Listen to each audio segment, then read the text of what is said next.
Mag-subscribe kayo sa lumampaso doon sa abogadong mayabang kay Fiscal EJ. Ito po ang unang lumampaso doon sa abogadong may kalesa sa likod. At ito rin po. Ito po ang lumampaso doon. Pangalawa, si Kristan. Yun po ang pangalawang lumampaso. Hindi abogado pero kinawawa po yung abogadong nagyayabang. Gulpe! Good day po sa lahat. Si Fiscal EJ po ito. May inilabas na official statement ang PhilConsa o yung Philippine Constitution Association tungkol sa desisyon ng Korte Suprema na nagdeklara na unconstitutional ang impeachment complaint laban kay VP Sara. This wasn't just a mere comment. It was a strong, sharply worded critique. Ayon sa PhilConsa, malalim at seryoso ang implikasyon ng desisyong ito. Hindi lang sa issue ng impeachment. Yung PhilConsa po, alam niyo yan ha, Philippine Constitution, ano yan, kumbaga sila yung mga sa Constitution, naka-focus sila sa Philippine Constitution, di ba? Kundi sa kabuuang balanse ng kapangyarihan sa ating pamahalaan. Now, PhilConsa believes that the Supreme Court crossed a constitutional line. Bakit? Kasi raw gumawa ang korte ng bagong patakaran na hindi naman galing sa konstitusyon. In effect, parang binawasan daw nito ang exclusive power ng Kamara to initiate impeachment proceedings. Totoo yun! Ganun nga po yung napapansin ng iba, binawasan po nila. Binawasan nila yung pangil na binigay ng konstitusyon sa Kamara. Diniktaan pa nila kung paano ang dapat gawin. Na hindi yun ang tradisyon, na hindi yun ang culture.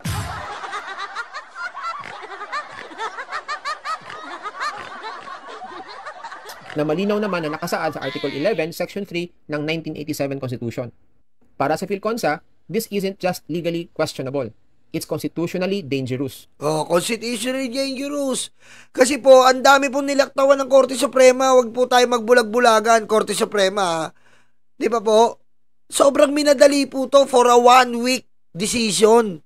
1-week decision po at napupulaan pa po kayo dahil may kinarap po tayong bagyo.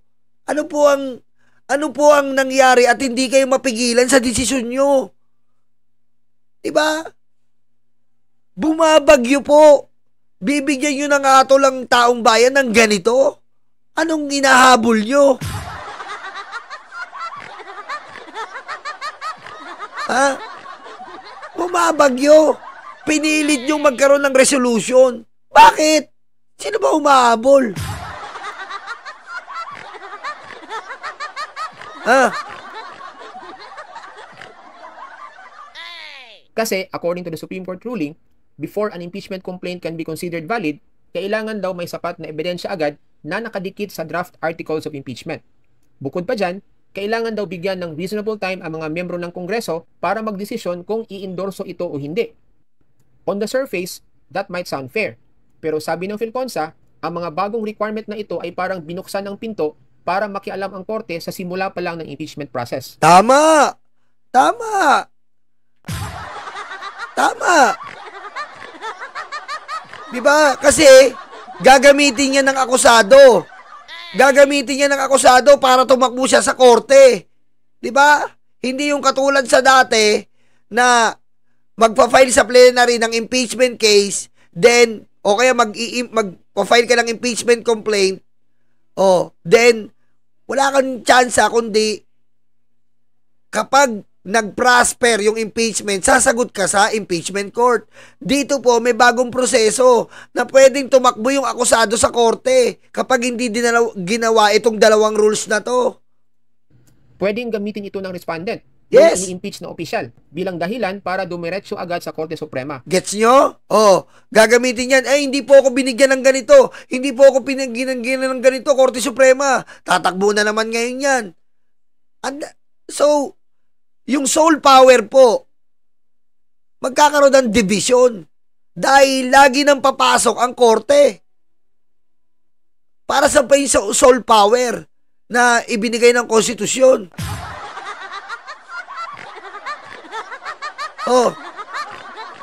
Kaya nga nagtatakat po tayo dito. Bakit nag-unconstitutional to? Samantalang, bakit Supreme Court? Hindi naman kayo may sole power. Kung magdidesisyon kayo okay lang magdesisyon kayo, mag-arbiter kayo, 'di ba? I-translate nyo mismo ang konstitusyon dito sa sitwasyon na to. Translator lang kayo, hindi kayo implementor. Okay? Ang implementor dito is Legislative Department. Hindi nyo saklaw to sa totoosin. Diba? Translator lang kayo sa nangyayari. Kumbaga, interpreter. Siya, Xi Jinping. Mahal ko si Xi Jinping. Ganun lang ang trabaho nyo, kino-convert nyo lang.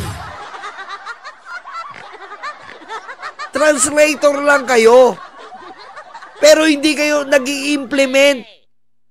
Immediately executory, hindi nyo pwedeng gawin yun. Diba? Ang pwedeng magsabing immediately executory ay ang may sole power. Kayo sinakop nyo lahat. Unconstitutional. Hindi na dapat mag-impeachment. Hindi ba sobra-sobra yung ginawa nyong kamay dito? Totoo, 40OG. Maaari silang magkomento. Maaari silang magkomento, pero hindi kayo pwede mag-utos. Hindi kayo pwede mag-utos. Sinasampal nyo harap-harapan ang equal branches of government nyo. Inuutusan nyo ng immediately executory. Bakit sino kayo? Sino kayo? Sino kayo sa konstitusyon? Hindi kayo ang inatasan ng konstitusyon. Hindi nyo pwedeng sabihin immediately executory. Bakit? Kabisado nyo yung House Rules? Pumapasok kayo sa Kongreso? Pumapasok kayo sa Senado? Hindi kayo elected. Ibinigay ito sa mga elected official. Para sabihin yung immediately executory unconstitutional? No.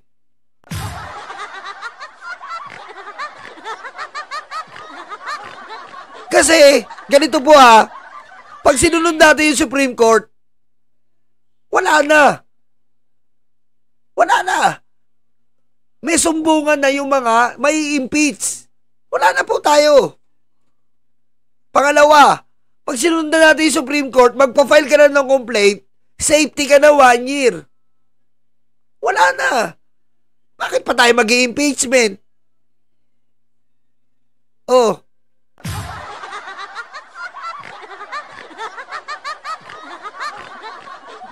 Meaning, hindi pa man nabibigyan ng pagkakataon ang Kongreso na umaksyon, naaagaw na ng judiciary ang proseso. Tama.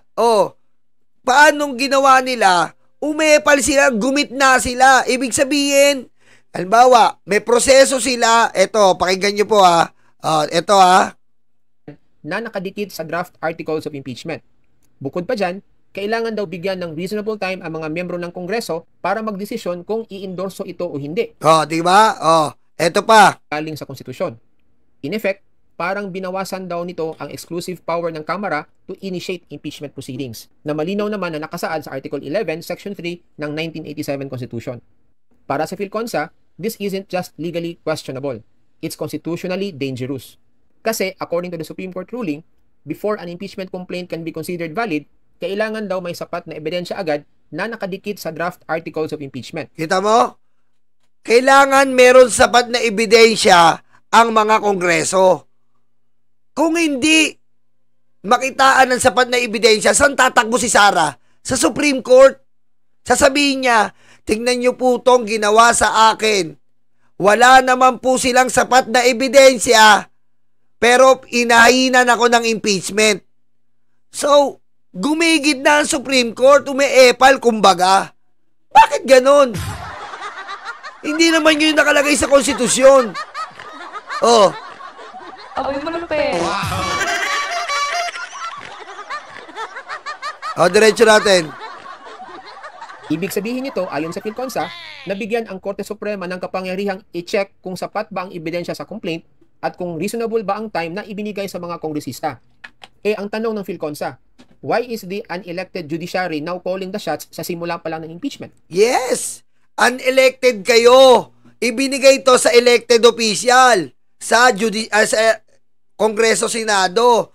Ngayon, bakit kailangan na i-check muna ng Supreme Court kung nabigyan siya ng due process na tinatawag yung bagong rules?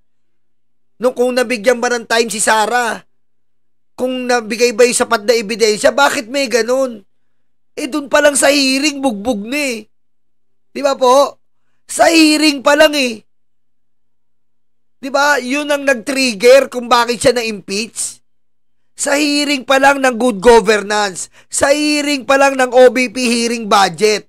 Kitang-kita nyo po ang betrayal of public trust. Kitang-kita nyo po ang graft and corruption. Hindi mapaliwanag. Pwede yun po sa Congress na mangyari yung hinahanap nyo Supreme Court. Kaya nabubutasan kayo eh. Meron silang karapatan dahil meron silang scrutinize ng budget at yun nga po ang nag-trigger sa impeachment. Meron silang good governance hearing kung saan nakita sila Mary Grace Piatos, yun din na nag-trigger. Bakit kailangan pa tumakbo sa inyo? Anong sapat na ebidensya? Mas maganda tong ebidensya nakikita ng taong bayan. Live na live, kitang-kita namin, nawawala ang pera namin, hindi ma-explain. Bakit kayo gigit na?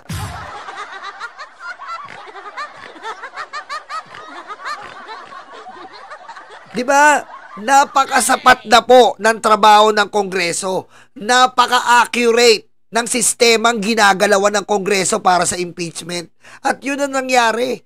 Hindi po to isang pitik na impeachment na pinagtulungan na political motivated. Hindi po to isang pitik na ganon. Ang daming proseso nito. Nagsimula tayo sa OBP hearing. Nagsimula tayo sa DEP, Department of Education Confidential Funds. Napunta kami sa good governance. Sapat na sapat yon Supreme Court. Bakit dadagdagan nyo pa? Para ke? Ha? Diba? Nakukulangan pa kayo sa mga hearing na ginawa ng Kongreso at kailangan pa kayong mag-add ng i-draft resolution na kailangan meron nakasama na sapat na ebidensya. Kitang-kita na yan on the process. Ganun na nangyari dito. Nakita na ng taong bayan on the process. Diba? Natural process ang nangyari. Nakita ng taong bayan hindi makapag-explain. Nakita ng taong bayan winawalang iya ang mga hearing. Nakita ng taong bayan si Mary Grace Piatos wala sa birth certificate. Mas maganda yung prosesong ganito, natural na natural. Pero pag mag-a-attach pa ng ebidensya, maaaring doktorin yan Supreme Court. Hindi katulad dito, natural process. Hearing, hindi makasagot. Binaboy, binastos sa mga congressman. Binaboy, binastos ang taong bayan. Pinagbantaan, papatayin ng presidente. Pinagbantaan, papatayin ng first lady. Pinagbantaan, papatayin ng speaker. Natural process, natural situation, natural events. Bakit kailangan natin mag-convert diyan sa attach ng ebidensya?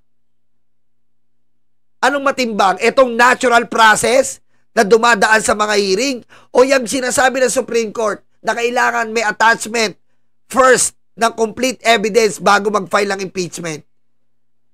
Hindi ba nakakapanlumo yan? Ha? Hindi mo ba nakakapanlumo, mahal namin Korte Suprema? Ha? Ano? Ano? Ano? Nakita nyo to? Ito? Ayan o. Puno na ng laway. Puro laway na po. Diba? Natural process. Natural na laway. Mula sa puso't damdamin, naglalaway pa. Nakakalungkot kasi. Ha? Nakakalungkot po kasi. Paano na lang to Korte Suprema? Kaming mahihirap. Wala kaming pansalang sa inyo. Ang hirap nyo maabot.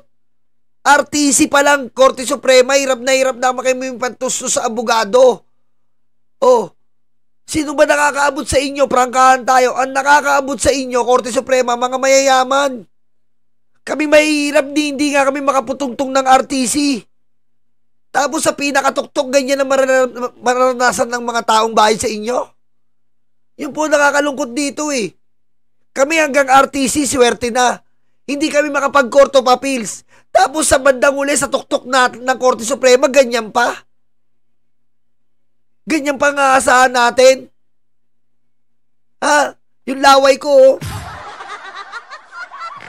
This, according to Philconsa, is a clear violation of the separation of powers. Ang Korte Suprema, bagamat mahalaga ang papel, ay hindi dapat nagdidikta kung kailan at paano magsisimula ng impeachment ang Kongreso. That power is lodged exclusively in the House of Representatives. In fact, sabi ng Philconsa, it tilted the balance of power in its favor. Justices should act as umpires, not as pitchers or batters. Napakalinaw po ng sinabi ng Philconsa. Hindi daw dapat pumapapel ang Supreme Court bilang player sa political process ng impeachment. Tama, this is political process. And kung papasukan mo ng judiciary, tapos uutusan mo sila, teka, tataas ang kilay sa'yo niyan. Bukod sa minadali mo na, bukod sa wala kang oral arguments, ikaw pa ang papasok na parang magmamando. Nasasabihin mo, unconstitutional, immediately executory. Parang malabo.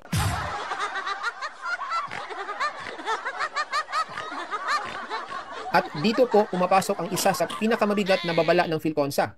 Paano kung ang mismong mahistrado o justice ng Supreme Court ang maharap sa impeachment? Yes! May precedent na silang nilikha. Isang kapangyarihang sila rin ang nagkaloob sa kanilang sarili. At posibleng gamitin ito upang bawiin o pigilan ang mismong impeachment laban sa kanila. Isipin nyo na lang yan. Ang taong iniimbestigahan, siya rin ang magpapasya kung may mali ba sa pagsisimula ng imbestigasyon. Kita mo? Isipin nyo yun. Nagbago sila. Na pwedeng gamitin sa kanila. Na pwedeng is-safety nila yung sarili nila. Bakit? Kabisado nila eh. Sila yung nag-ruling eh. Oh. Sila yung nag-ruling eh. Sila yung nagbago eh. So alam nila kung pwedeng anong gawin. Yun ang mali. Dahil hindi kayo pwedeng magbago ngayon. Dahil meron pong impeachment ongoing. Hindi nyo pwedeng baguhin yan. Pwede sa susunod. Or pwedeng pag-aralan nyo yan and be transparent enough na binabago nyo na yung ruling na ganito. Okay? Diba? Amyenda po, hindi po kailangan mag-amyenda bigla-biglaan. Amyenda yung ginawa ng Supreme Court. Inamyendahan po agad-agad while on impeachment process. Sa tingin nyo tama yun? Bigla ka mag-aamyenda?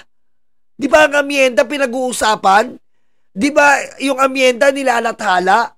Di ba yung amyenda kailangan naririnig muna ng taong bayan? Pero nag-aamyenda po tayo sa gitna ng gera. Magkakagulo po talaga.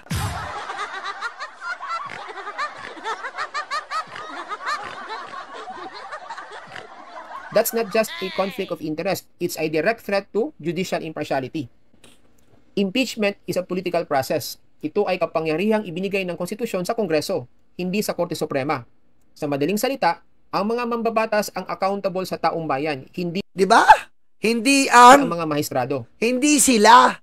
So, i-convert natin to, pumunta tayo sa Senado. Pwede bang tablayin ng Senado? Pwede. Kaso madaming impacto. Na bobo, na inutil. Diba? Anong dahilan ng mga bobo tinutil? Nagsalita na yung Korte Suprema eh. Pag di namin sinunod, paano na? Hindi sila ang may kapangyarihan, kayo. Overpower nyo sila sa impeachment proceeding. Kapag impeachment, mas mataas kayo sa Korte Suprema.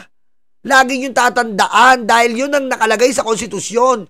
Pero pag sinabi nyong ordinary case, corporate case, murder case, o iba't ibang kaso sa buong Pilipinas, wala kayong sagot dyan, Korte Suprema yan.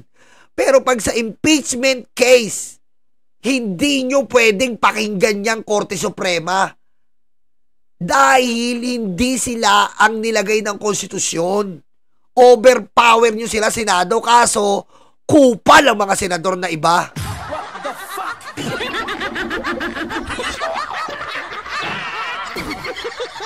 Diba? Huwag nyo kaming dramahan na pag di namin sinunod ang Korte Suprema, paano na ang justisya? Sabog?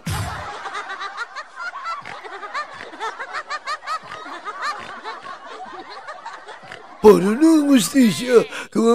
Hindi nila alam yung impeachment eh. Hindi nila saklaw yan. Talagang paano na? Kahit wala sila dyan dahil hindi nila saklaw yan. Hindi sila ang naglamay para mabuo ang impeachment. Hindi sila ang naglamay sa hearing. Hindi sila naglamay sa complaint. Hindi sila naglamay sa plenaryo. Wala silang pakialam. Nakaupo lang sila sa paura. Pero ang Kongreso gumampan, gumanap, nagtrabaho.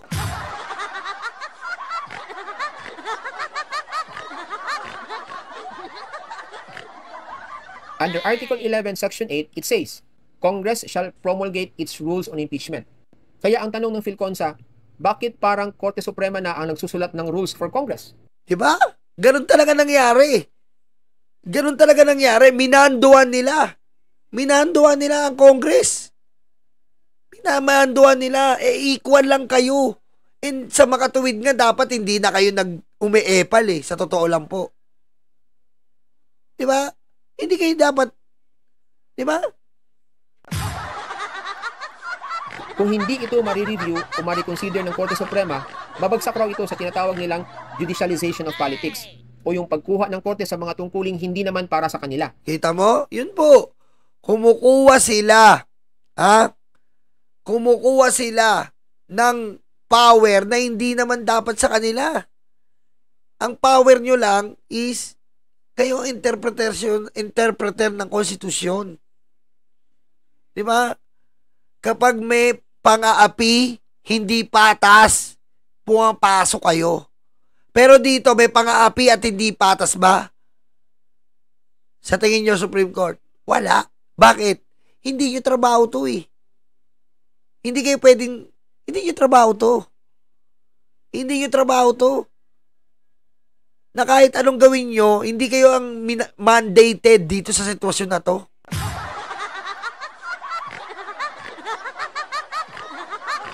May isa pang punto ang PhilConsa, due process. Sabi nila, dapat i-invoke ito kapag nasa Senado na ang trial, hindi sa simula pa lang ng impeachment process sa House. Tama. Ang due process, ang pagpapaliwanag to try and decide. Kaya nga to try, trial. Ano ba yung trial? Nagbibigay ka ng due process. Yun yung trial sa ordinary court eh. Oh, may trial ka na. Ibig sabihin, nabigyan ka na ng due process, magpapaliwanag. Pero ang Supreme Court, ang gusto nila, bigyan ka agad ng due process. Nagkagulo na.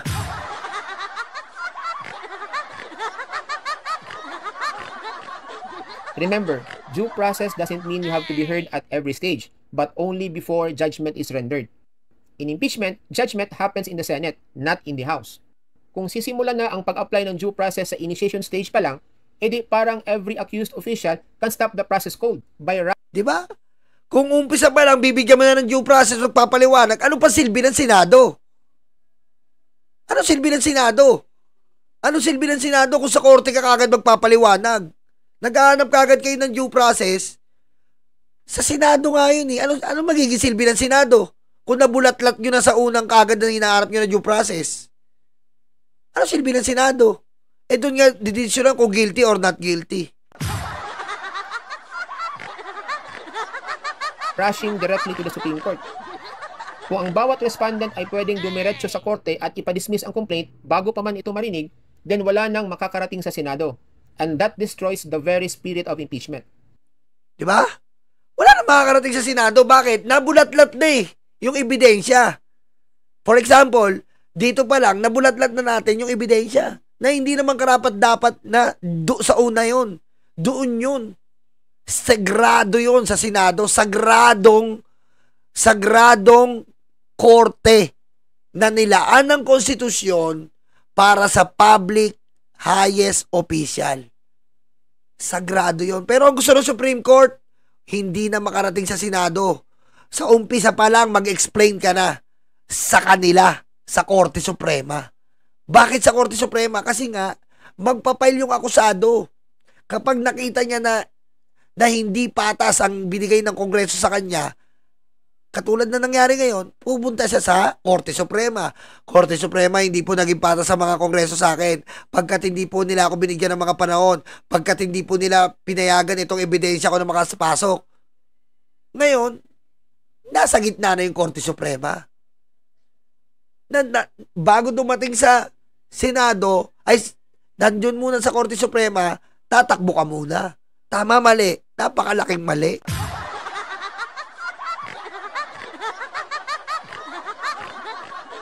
So yan lang po ang nais kong ibahagi today and see you in my next video. Ayan po. Mag-subscribe kayo kay Fiscal EJ. Napakaliwanag po ng kanyang Kaya ito po kanta natin ay para sa Korte Suprema. Malapit na po natin ilabas to.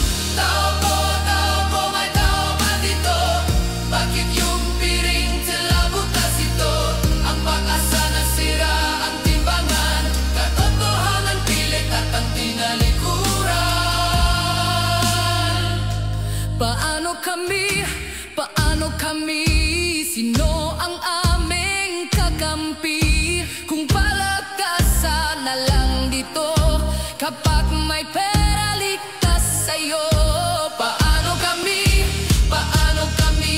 sino ang aming kakampi? Kung palakasan na lang dito, kapag may pera ligtas sa'yo. Hop, ayan muna.